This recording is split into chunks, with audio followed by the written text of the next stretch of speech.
할렐루야. 오늘 3일 저녁에 이렇게 나와주셔서 감사를 드리고 여러분들을 주님의 이름으로 축복합니다. 날씨 많이 덥죠? 별로 안 더우신가 봐요. 저만 더운가 봐요. 오늘 밖에 일을 하려고 잠깐 나가서 10분 정도 돌아다니고 일을 했는데 그냥 땀으로 확 젖어 버리더라고요. 그래서 날씨가 진짜 덥긴 덥구나. 요즘 너무 많은 고생을 하고 계십니다.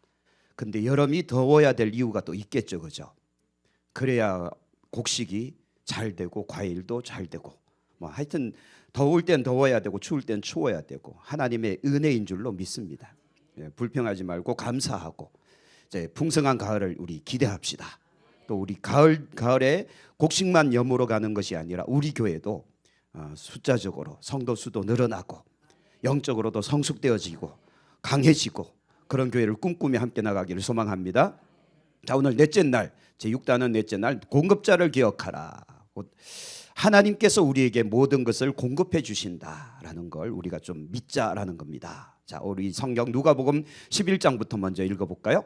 11절부터 보시면요, 너희 중에 아버지 된 자로서 누가 아들이 생선을 달라 하는데 생선 대신에 뭐를 주며? 뱀을 주며 알을 달라 하는데 정갈을 주겠느냐. 13절은요, 너희가 악할지라도 좋은 것을 자식에게 줄 알거든 하물며 너희 하늘 아버지께서 구하는 자에게 뭘 주신다고요? 성령, 가장 좋은 것을 주시겠다는 겁니다. 여기서 중요한 요지는 뭔가 하면 주신다는 겁니다. 하나님은 우리에게 주신다. 지금 군대 갔지만 휘경이가 또 하경이가 집에 있으면 이것들이 저한테 뭘 맡겨놨는지 아빠 하면 저는 들어야 돼요. 줘 그러면 줘야 돼요. 네가 뭔데 그러면 내가 아들이요 내가 딸이요 그러면 제가 할 말이 없어요. 그죠? 이제 하영이가 지금 잘하고 있는데 제가 아직은 말을 못하지만 이제 말을 하기 시작하면 어떻게 될까요? 엄마 아빠 부르는 순간 엄마 아빠는 얼굴이 사색이 되는 거죠. 뭘 달라 할지 모르는데 왜 줘야 될까요? 자식이니까.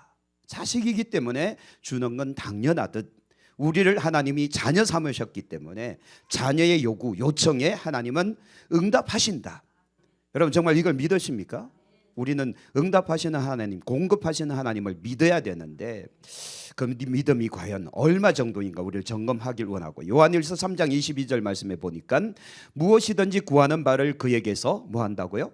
받는다는 거예요. 무엇이든지 구하는 바를 그에게서 받는다는 거예요.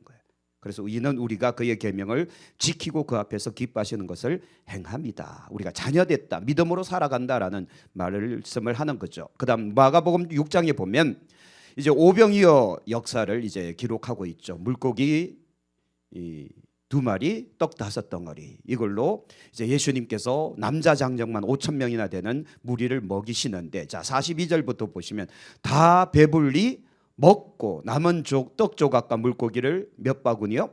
12바구니에 차게 거두었고 떡을 먹은 자는 남자는 5,000명이었다. 자 41절, 예수께서 헌금함에 대하여, 이건 또 다른 성경이네요. 과부의 2렙돈에 대한 이야기인데요. 헌금함에 대해 앉아서 무리가 어떻게 헌금함에 돈 넣는가를 보실세. 여러 부자는 많이 넣는데 한 가난한 과부는 와서 얼마를 냅니까? 2렙돈, 곧 한 고드란트를 넣는지라. 성전에는 들어갈 때마다 성전세를 내게 돼 있습니다. 예수님조차도 성전에 들어갈 때 성전세를 내고 들어가지 않아요. 근데 성전세뿐만 아니라 가서 헌금하는 그 헌금함이 있는데 거기에 부자들은 많이 넣었다. 근데 한 과부가 와서는 2렙돈, 한 고드란트, 이게 정확하게 얼마인지는 모르지만 간단하게 그냥 우리나라 돈에서 동전 생각하시면 됩니다. 동전. 부자들은 헌금다발 막 집어넣고 가는데 과부는 500원짜리 2개를 딱 넣고 간 거예요. 자, 그렇게 생각하시면 됩니다. 근데 43절, 예수님께서 이렇게 말씀하십니다. 제자들 불러다가 이르시되 내가 진실로 너희에게 이르노니 이 가난한 과부는 헌금함에 넣는 모든 사람보다 많이 넣었다. 금액으로 이야기한 거 아니죠. 금액을 이야기한 게 아니라 뭘 이야기하셨는가 하면 가치를 이야기한 겁니다. 아무리 부자가 1,000만 원을 넣었어도 가난한 과부가 2렙돈, 곧 500원짜리 2개 1,000원을 넣은 것보다 못하다라고 평가하시는데 금액이 아니라 가치를 이야기한 거예요. 그래서 44절 그 이유를 설명하죠. 그들은 다 풍족한 중에서 넣었거니와 이 과부는 그 가난한 중에서 뭘 넣었다고요? 자기 소유의 곧 자기 모든 소유 곧 생활비 전부를 넣었다. 자기의 모든 소유 곧 이 가난한 과부는 전 재산이 얼마였단 소리입니까? 두렙돈이었단 소리죠. 그게 가진 전부였다라는 걸 이야기하는 거죠. 자, 그래서 첫 번째 유형의 사람들은 자기가 소유한 것을 움켜쥐고 사는 사람들이 있다. 이걸 절대 안 놓는 거죠. 또 이것이 공격당하거나 이것에 손해가 끼쳐지면 막 거품 물고 달려드는, 또 이걸 방어하기 위해서 애를 쓰는 그런 사람들이 대부분이다. 또 그걸 지켜내기 위해서 불안하고 초조하고 정말 근심 걱정에 휩싸이는 그런 일들이 일어난다. 우리나라 정시가 8,000고지를 찍었다가 6,000호로 뚝 떨어지니까 여러분 밤잠 설치하셨죠. 딱 눈빛 보니까 두 사람이 그래요. 그렇죠? 아니지, 빨간 게 이익인가요? 빨개졌다가 파랗게 막 질려가니까 막 두렵잖아요. 자, 우리는 물질에 대해서 참 많은 염려를 합니다. 이 세상의 삶을 살아가는데 필요한 것들 때문에 많은 걱정을 합니다. 그런데 그것이 과연 전부인가? 한번 지금 계속 우리 물질 혁명에 대해서 이야기하고 있으니까요. 근데 우리는 오늘 공과는 이렇게 말합니다. 우리는 예수 그리스도를 믿는 믿음의 사람이라고, 구원받은 하나님의 사람이라고 이야기합니다. 그러면 하나님께서는 우리에게 무엇을 말씀하시는가 하면 너희를 향한 나의 생각을 내가 아나니 평안이요 재앙이 아니다. 너희에게 뭐와 뭐를 준다? 미래와 희망을 주는 것이다 라고 이야기합니다. 하나님께서 우리에게 엄한 말을 한다 할지라도, 아니면 인생의 저 밑바닥에 던진다 할지라도 그 모든 것들이 합력하여 선을 이루게 하시는데 곧 미래와 희망을 준다라고 이야기하는 거거든요. 이스라엘 백성들이 왜 광야로 들어갑니까? 왜 이스라엘이 멸망당하고 왜 유다가 멸망당하고 포로로 사로잡혀갑니까? 이 모든 것들은 뭐와 뭐를 주기 위함이다? 미래와 희망, 곧 하나님의 뜻이 이루어지게 하기 위함이다라고 이야기하시는 거예요. 근데 우리는 당장 눈앞의 일만 생각하다 보니까 거기까지를 못 내다보는 거죠. 자, 그리고 또 한 가지, 요한복음 10장 10절은 이렇게 말씀합니다. 도둑이 오는 것은 도둑질하고 죽이고 멸망시키려는 것뿐이고 내가 온 것, 곧 예수님이 이 땅에 오신 것은 양으로 생명을 얻게 하고 그 다음은요 더 풍성히 얻게 하려는 것이다. 예수님은 다 주시려고 오셨다. 우리를 위해서 생명마저도 주셨는데 뭘 더 아끼겠느냐라고 이야기하시는 거죠. 그걸 여러분 믿으십니까? 그래서 자녀가 구하는 것, 곧 너희가 내 이름으로 구하는 무엇이든 다 받은 줄로 믿어라라고 말씀하시잖아요. 정말 그렇게 믿으십니까? 네, 진짜 우리가 믿는지를 점검해야 된다니까요. 자, 그런데 오늘 중요한 것은 하나님은 모든 것을 공급하시는 하나님. 근데 여기에 조건 단서가 있는데 아까 우리가 불렀던 날이 저물어 갈 때 주가 일하시네라는 찬송에 여호와 이레라는 단어가 나오잖아요. 제가 이제 주일날 말씀드렸죠. 여호와 이레, 우리가 일반적으로 알고 있는 뜻은 여호와의 산에서 준비되리라, 이 뜻을 갖고 있잖아요. 근데 히브리 원어를 그대로 번역하면 여호와께서 뭐 하신다? 보고 계신다.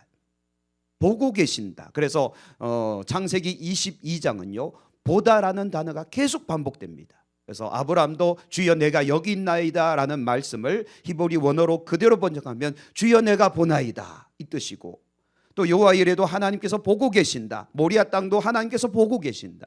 하나님도 보고 아브라함도 보고, 그리고 다른 말로 갈로쳐서 내가 준비되었나이다, 이 뜻을 갖고 있다라고 말씀드렸죠. 하나님께서 의도하신 바, 그 모리아산에서 뭔가 의도하신 바를 펼쳐내시는데 하나님께서 다 알고 계시기에 우리에게 공급하신다는 거죠. 그래서 여호와 이레는 여호와 하나님께서 준비하신다, 공급하신다. 왜냐하면 우리를 보고 계셨기 때문에, 우리의 필요를 알고 계시고 우리의 뭔가 삶의 부족함도 알고 계시고 형편도 처지도 다 알고 계신다. 얼마나 좋습니까?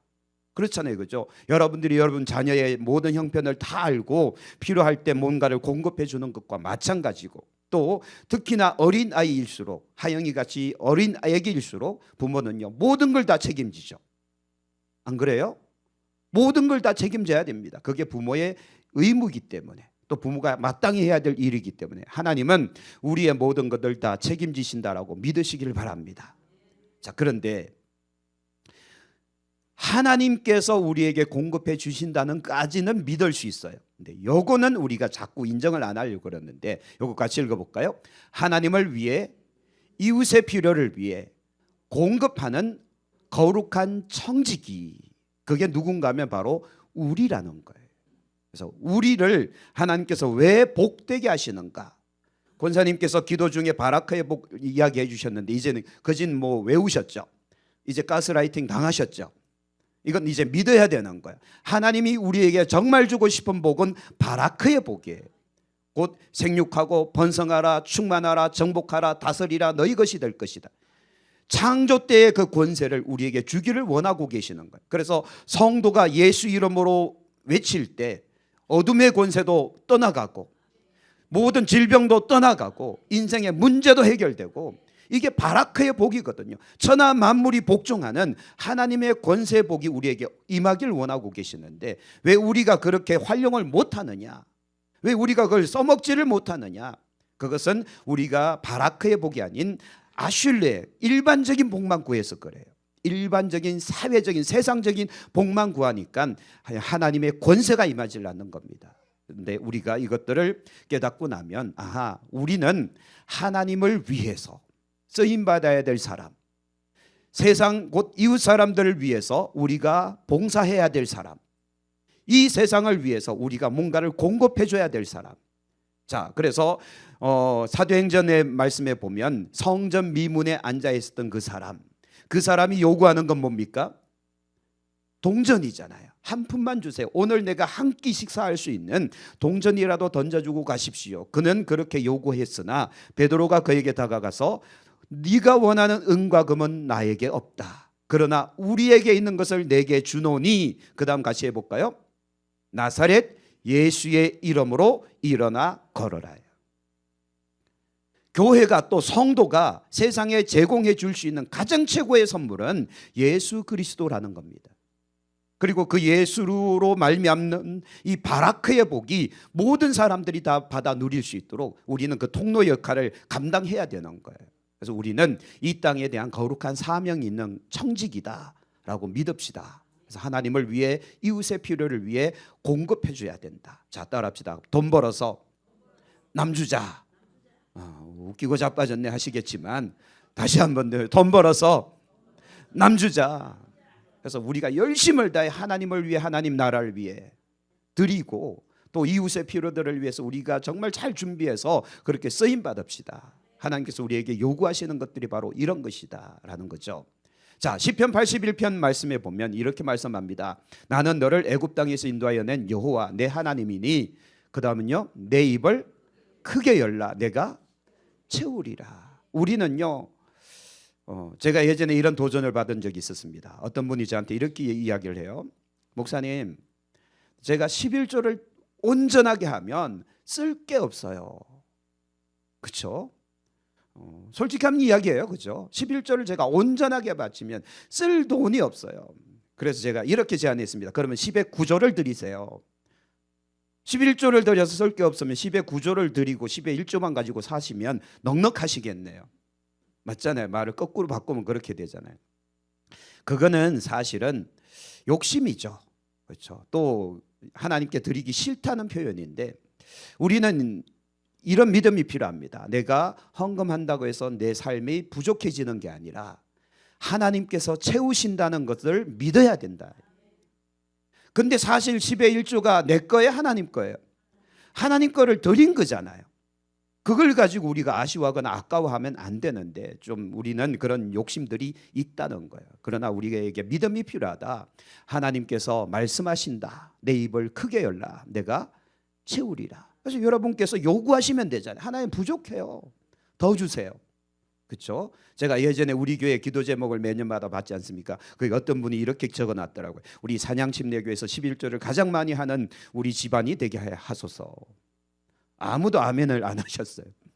아멘 좀 해주세요. 이럴 때는 우리 교회에서 11조를 가장 많이 하는 사람이 되게 해달라고. 그래서 제가 크게 외쳤어요. 아멘.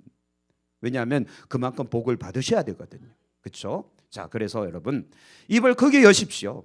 이왕이면 꿈을 크게 가지시길 바랍니다. 그래서 우리가 산양면에서만 놀 필요는 없잖아요. 문경시로 확대하고 이제 대한민국으로 확대해서 우리의 지경을 세계화로 넓혀놓는 여러분 되시길 바랍니다. 그래서 이제는 막 외국하고도 막 거래하는 거래처가 막 터여지는 여러분의 삶이 되시기를 축복합니다.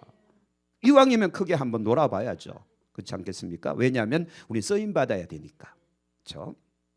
그래서 우리에게 필요한 것은 trust in God. 하나님을 신뢰하십시오. 하나님이 진리십니다. 그렇죠? 우리가 하나님을 신뢰할 수 있으면 하나님이 채우신다. 이 믿음이 있으면 우리는요 고민하지 않는다니까요. 내가 지금 하나를 드려도 하나님은 9가지를 가지고서 30배의 복으로 60배의 복으로 100배의 복으로 1000배의 복으로 10,000배의 복으로 채우신다고 믿어버리면 우리는요 과감해질 수 있거든요. 근데 내가 이걸 헌금하면 난 부족해. 뭐 전기세 내야 돼, 수도세 내야 돼, 공과금 내야 돼. 왜 하나님 것을 가지고 계산하십니까? 그렇죠? 하나님 것 미리 떼놓고 나머지 갖고 생각해야 되고 또 하나님께서 더 채우신다라고 믿읍시다. 신뢰가 필요합니다. 그래서 요한일서 3장에 보면 같이 읽어볼까요? 누구든지 구하는 바를 그에게서 받나니. 그렇죠? 다시요 빨간색만. 누구든지 구하는 바 무엇이든지 구하는 바를 그에게서 받나니 이는 우리가 그의 계명을 지키고 그 앞에서 기뻐하시는 것을 행하기 때문이다. 여러분 창세기 22장에 하나님께서 아브라함에게 모리아산 시험을 하시잖아요. 근데 아브라함이 정말 용감하게도 아들 죽이러 가잖아요. 그때 하나님께서 그 아브라함의 모습을 보시고는 이렇게 말씀합니다. 이제서야 네가 나를 뭐 하는 줄 안다? 경외한 줄 안다. 근데 바로 직전의 사건에 어떤 내용이 있는가 하면 그에게 이 바라크의 복을 다시 한번 주시거든요. 그러면서 어떤 말씀을 하셨는가 하면 이는 네가 내 말을 다 준행하였음이라.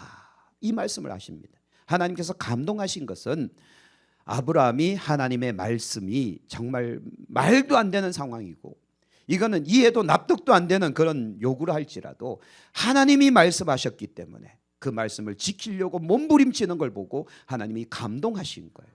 그래서 그런 사람들에게는 하나님은 반드시 무엇이든지 구하는 바를 주신다.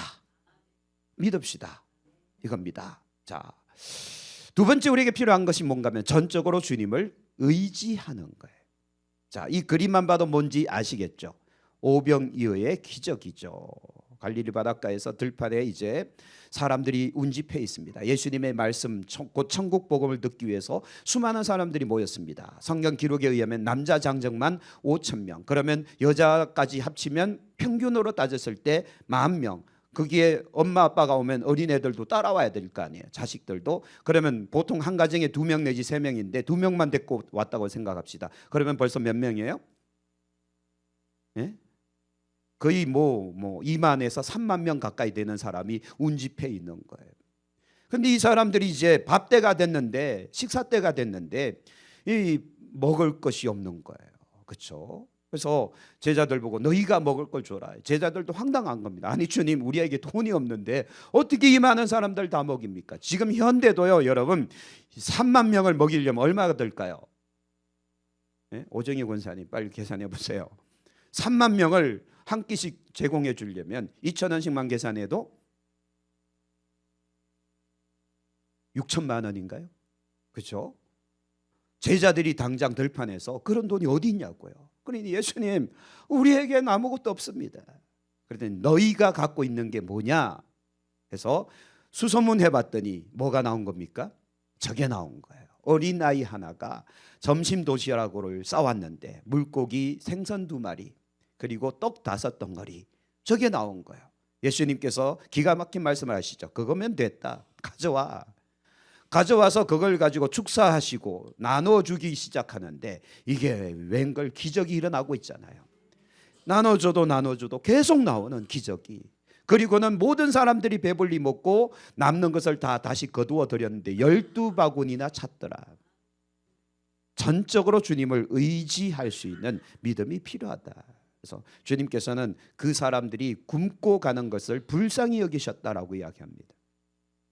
우리의 삶에도 정말 우리가 필요한 것들 주님께서 알고 계시고 여호와 일에 준비하고 계신다. 왜냐하면 우리를 일에 곧 보고 계시기 때문에 그런 믿음 필요합니다. 그래서 여러분 믿고 살아가시기를 축복합니다. 자, 그래서 이거 한번 읽어볼게요. 공급의 원천이 되며 주시는 분, 곧 공급하시는 분에게 시선을 둔 사람들이 있어요. 그래서 나에게 부족함이 있을 때 하나님을 바라보는 거예요. 그렇죠? 그래서 여러분의 삶에도 여호와 이레를 이제 두 가지로 생각해 주시길 바랍니다. 하나님이 준비하신다라는 뜻도 있지만 하나님이 보고 계신다. 나를 보고 계신다. 그러니 하나님께서 내 형편 처지 사정을 알고 계시니까 준비하시잖아요. 아, 얘한테 이게 필요하다. 그래서 이 모든 걸 준비 딱 해놓고 우리 보고 거기 가 그러잖아요. 근데 문제는 뭐예요? 아브라함이 모리아산을 3일 길을 가야 되는데 우리 성질 같으면 가요 안 가요? 안 가죠. 아들 주기로 가라건데 누가 갑니까? 그렇죠? 근데 여호와 이레가 성립되려면 거기 가야 알게 되는 거예요. 안 가면 도무지 알 수 없는 여호와 이레. 그렇죠?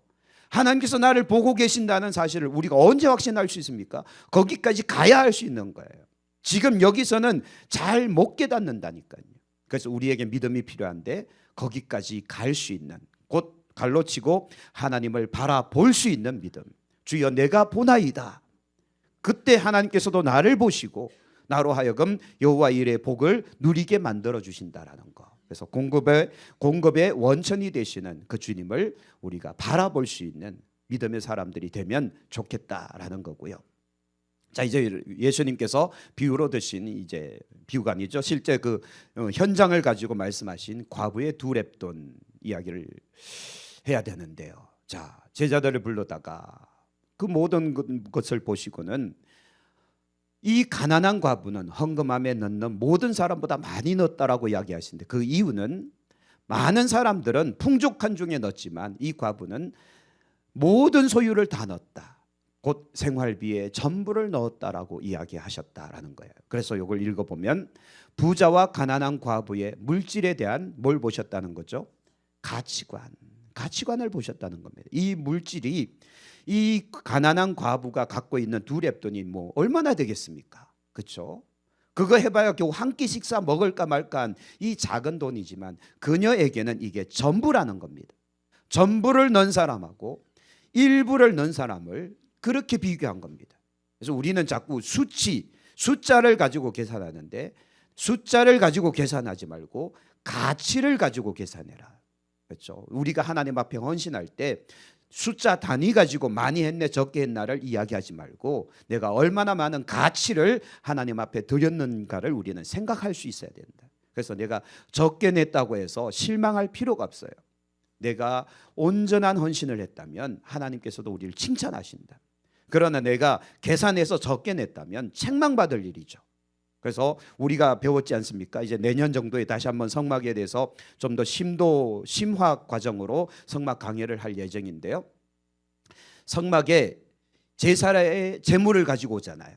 그렇죠? 제물을 가지고 오는데 이강록 장로님 내가 소를 많이 먹이시잖아요.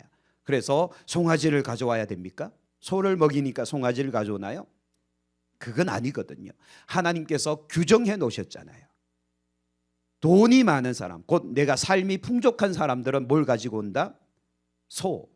그다음 좀 삶이 약간 좀 중간 정도 된다 그러면 양이나 염소. 좀 작으니까. 그다음 나는 좀 가난하다 그러면 비둘기. 비둘기 중에서도 집에서 키우는 비둘기. 이건 돈 주고 사야 되니까. 근데 그보다 더 가난한 사람들은 야생 비둘기, 산비둘기. 그보다도 더 가난한 사람들은 곡식가루. 여기까지 하나님이 허용하셨어요. 그러면 곡식가루 들고 온 사람은 하나님께서 좀 약간 복을 주시고 작은 복 주시고 소 갖고 온 사람은 큰 복 주시고 이런 겁니까? 아니라는 거예요. 동일시의 원리입니다. 소를 갖고 온 사람이나 곡식가루 들고 온 사람이나 그가 그 삶에 가장 중요한 것을 가져왔다면 똑같이 보신다는 겁니다. 그렇죠? 가치를 보신다는 거예요. 그 값어치를 보시는 게 아니라 말이죠.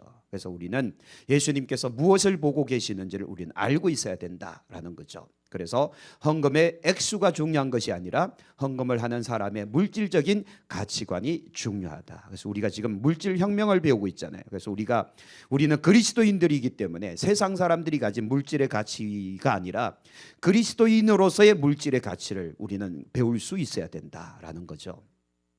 자, 지금 우리가 창세기를 배우고 있는데 드디어 아브라함의 시대가 서서히 저물어 가고 있습니다. 그러나 우리는 반드시 기억해야 됩니다. 그는 믿음의 조상이 된 사람이다. 그렇다면 그의 삶에 어떤 모습이 있었길래 하나님께서는 그를 믿음의 조상 삼으셨는가? 계속해서 우리가 주일이든 새벽이든 해서 계속 배우고 있는데요. 그 중에 한 사건을 오늘 말씀드리고자 하는데, 자, 아브라함이 318명의 군사를 이끌고 전쟁을 벌이러 가요.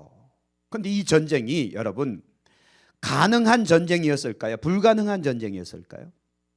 불가능한 전쟁이에요. 왜냐하면 이 아브라함이 318명을 끌고 올라가긴 했으나 계란의 바위 치기조차도 안 돼요. 왜냐하면 318명은 겨우 부족에서 키운 사람, 종들, 일꾼들, 그리고 동네 사람들, 전문 군사들이 아니란 말이에요. 집안에서 일하는 사람들이, 이 사람들에게 칼 쥐어주고 야 우리 가자 하고 올라간 거예요. 그렇다면 아브라함이 공격해 들어간 저 군대는 누군가 하면 메소포타미아 문명의 4개 국가의 연합군이에요. 국가가 4개가 뭉쳐서 연합군을 형성했으면 이 인원이 얼마나 많겠습니까? 아무리 적게 잡아도 4만에서 5만 아니면 10만 가까이 되는 대군을 겨우 318명이 치러 올라갔다는 거예요. 아브라함이 지금 정신이 없는 거죠. 근데 아브라함은 지금 뭐하러 올라갔는가 하면 조카 롯을 구출하고자 올라간 거예요. 근데 참 재밌는 일이 일어나잖아요.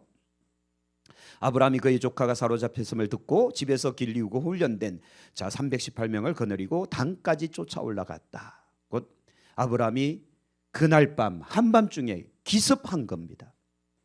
한밤중에 기습을 해서 그 군대를 어지럽히고 사로잡혔던 조카 롯과 모든 빼앗겼던 재산들을 다 가지고 와버리죠. 그리고는 아브라함이 두려움에 사로잡히잖아요. 왜냐하면 저 군대가 정신 차리고 다시 헤브론으로 공격해 내려오면 당해낼 수 있는 힘이 없거든요. 그렇죠? 이미 소돔과 고모라의 5개 국가가 멸망당한 상황에 한 개 부족이 어떻게 그걸 당합니까? 근데요, 하나님께서 막으셨죠. 오히려 그쪽 군대에게 두려움을 줘서 더 이상 내려오지 못하게 만들어버리죠. 이건 야곱 시대 때도 똑같이 일어납니다. 그렇죠? 세겜 땅에 가서 두 자녀가 세겜의 모든 이 자녀들을 싹 죽여버리잖아요. 그랬더니 야곱이 막 난리가 난 겁니다.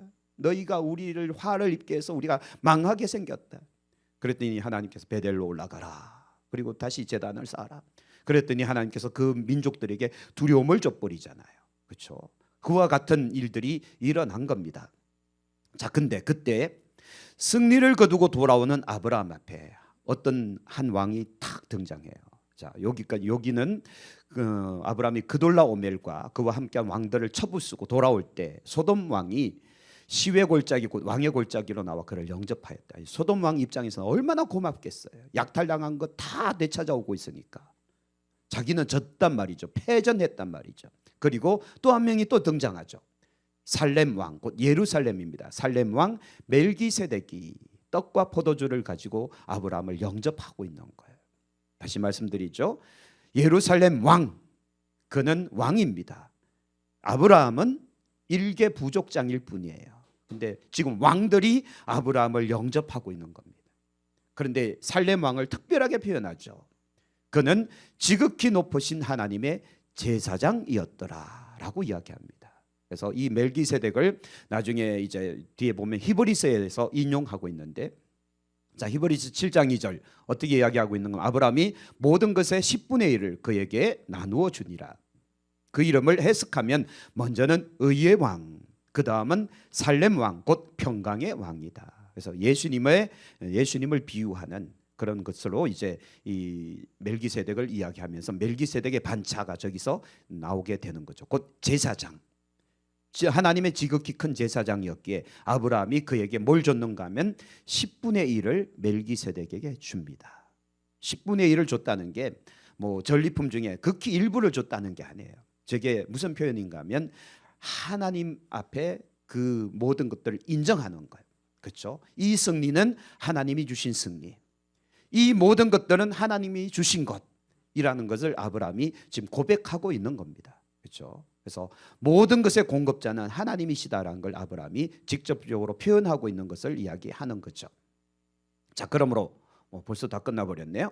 자, 11조를 의무적으로 드리는 것이 아니라 넘치는 감사의 마음으로 드려야 된다. 그래서 그걸 여러분 고민하거나 계산하지 마십시오. 그냥 하나님 앞에 감사함으로 드리게 되면 하나님은 시험하여 보라. 너희 창고가 가득하지 않는지, 너희가 정말 풍족하지 않는지 하나님을 시험해 보라 그러잖아요. 얼마나 당당하셨으면 우리 보고 말라기서를 통해 시험해 보라 그러겠습니까? 그래서 우리는 믿음으로 그냥 감사함으로 드립시다. 그래서 우리 교회만은 11조가 여러분 삶 가운데서 늘 드려지는 그런 예물이 되어지기를 소망합니다.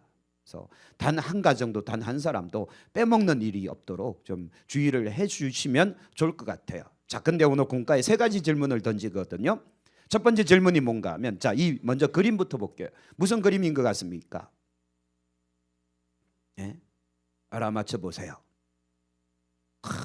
역시 장혜경 권사님 탁월하십니다. 상품권 하나 드릴까요? 제가 이걸 이 퀴즈를 내서 마칠 때마다 상을 드리려고 제 성경책에 상품권을 이렇게 모아놨어요. 전부 하경이한테서 뺏어온 거예요. 비밀입니다. 5,000원짜리도 있고 10,000원짜리도 있어요. 그래서 첫 번째 맞추셨으니까 제가 마칠 때 드리겠습니다. 5,000원짜리로 박수 좀 쳐주세요. 자, 이거 빼놓고, 자, 사마리아 사람, 선한 사마리아 사람 그림이에요. 자, 질문 첫 번째가 뭔가 하면 당신에게 필요한 것이지만 다른 사람을 돕기 위해 기꺼이 내어줄 수 있습니까? 곧 우리의 물질을, 우리가 가진 이 물질을 다른 사람을 돕기 위해 기꺼이 내어줄 수 있겠는가? 우리는 그리스도인이잖아요. 그렇죠? 우리는 세상 사람들이 아니라 그리스도께 속한 사람인데, 자, 성경 말씀을 볼게요. 그 이튿날 그가 주막 주인에게 데나리온 둘, 자, 여러분 성경 상식은 우리가 알고 있어야 되겠죠. 한 데나리온의 가치는 얼마입니까? 하루 품삯이죠. 노동자의 하루 품삯. 그러면 두 데나리온 2개를 줬다는 소리는 이 사람이 그 하숙집 주막 주인에게 얼마를 준 거예요? 이틀치 일당을 준 거예요. 적게 준 겁니까? 많이 준 겁니까? 많이 준 거예요. 많이 준 정도가 아니라 진짜 많이 준 거예요.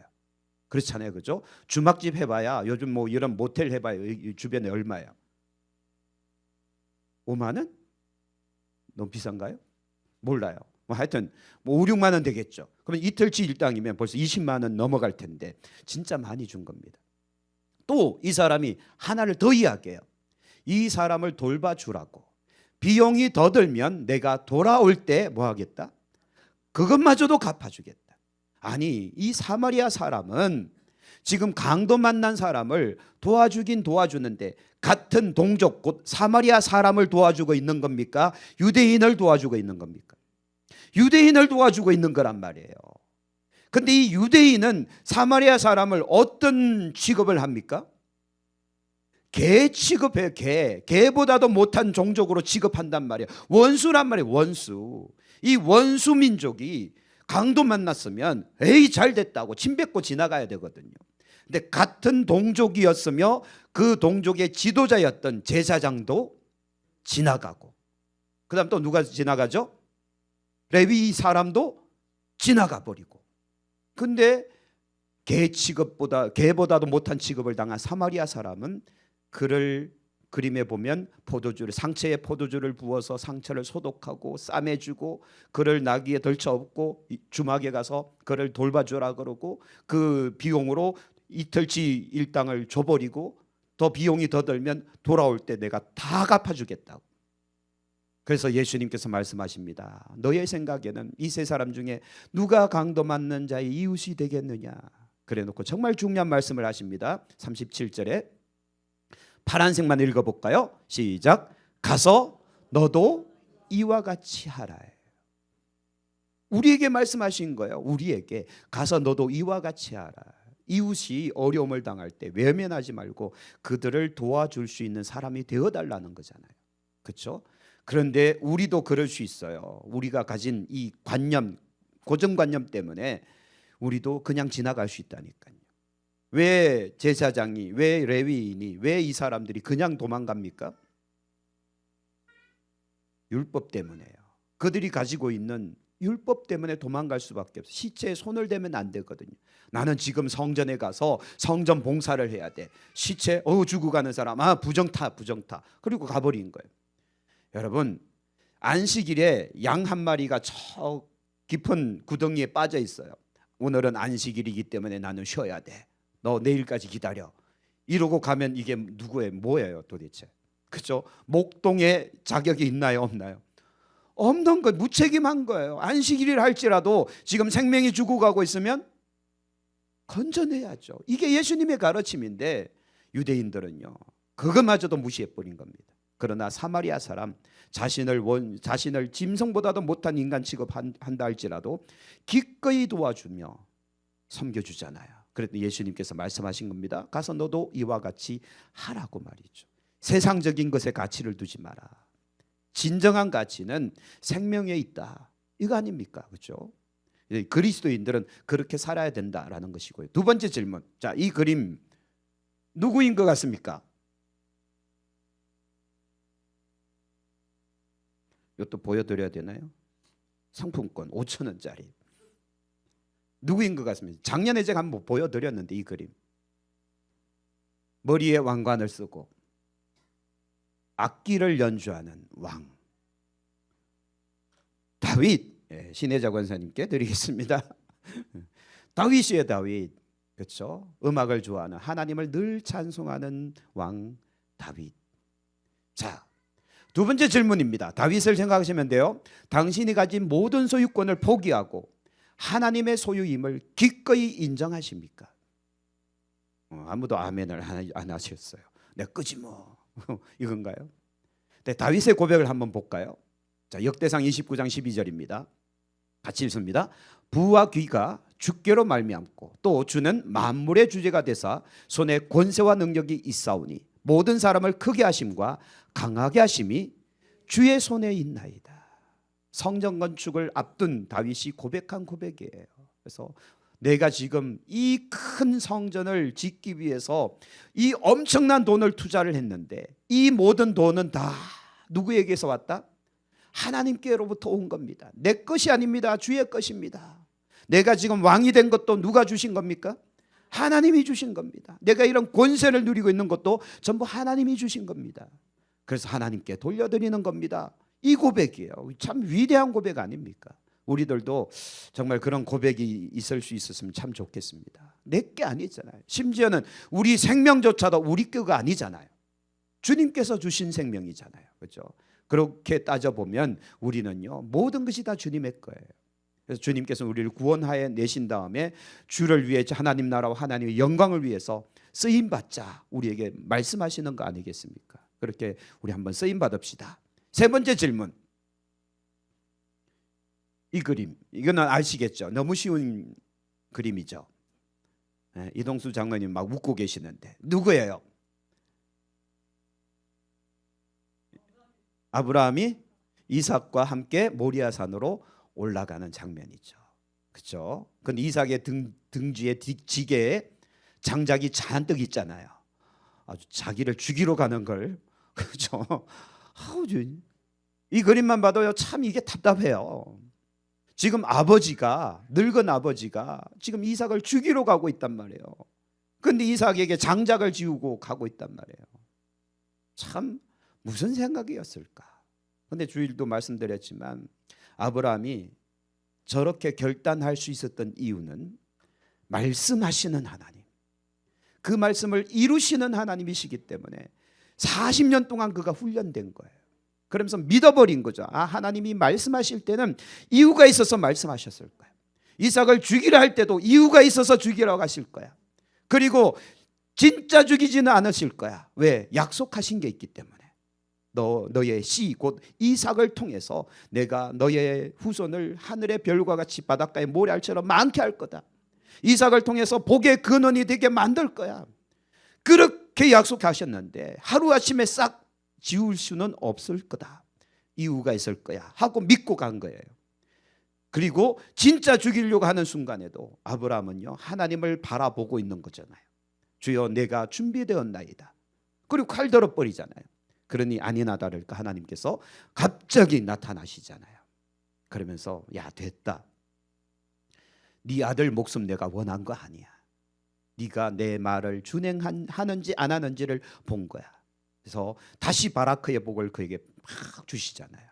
그리고 아브라함의 삶이 최고 절정에서 이제는 펼쳐집니다. 복의 근원으로, 믿음의 조상으로, 그리고 열국의 아비로 그 인생이 쫙 펼쳐지잖아요. 그래서 성경 읽어보면 여호와께서 이르시되 네 아들 네 사랑하는 독자 이삭을 데리고 모리아 땅으로 가서 내가 내게 알려준 한 산 거기서 그를 번제로 드려라. 그래서 아브라함이 아침에 일찍 일어나 준비해서 가버리잖아요. 그렇죠? 아브라함의 믿음이 참 대단한 겁니다. 자, 요거 한번 읽어볼게요.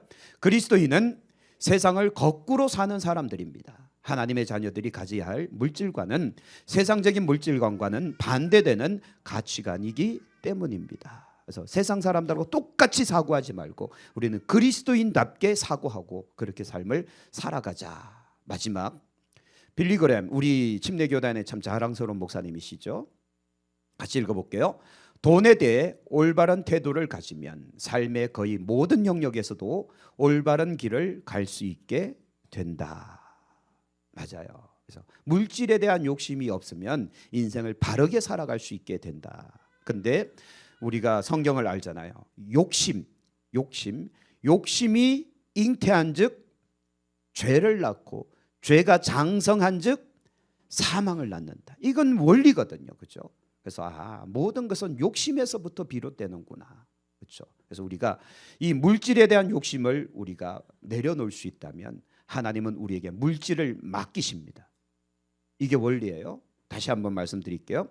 물질에 대한 욕심을 내려놓으면 하나님은 물질을 우리에게 맡겨주세요. 왜? 그걸 관리할 수 있는 능력이 있기 때문에. 다른 것도 역시 마찬가지예요. 내가 권세를 내려놓을 수 있으면 하나님은 나에게 권세를 주세요. 능력을 내려놓을 수 있으면 하나님은 능력을 주신다고요. 그래서 예전에 한번 말씀드렸잖아요. 현신의 권사님 이야기 말씀드렸잖아요. 그렇죠? 그분이 죽었던 사람도 기도했더니 막 살아나는 할렐루야 기도는 유명하지 않습니까? 그래서 막 이분이 이 명성이 막 전국에 알려지니까 전국의 수많은 그리스도인들이 그 기도원에 가서 기도받으려고 수많은 병자들이 가서 막 하니까 막 돈다발을 들고 막 간 거예요. 기도받으면 헌금하고 막 그러니까 막 수십억이 쌓인 겁니다.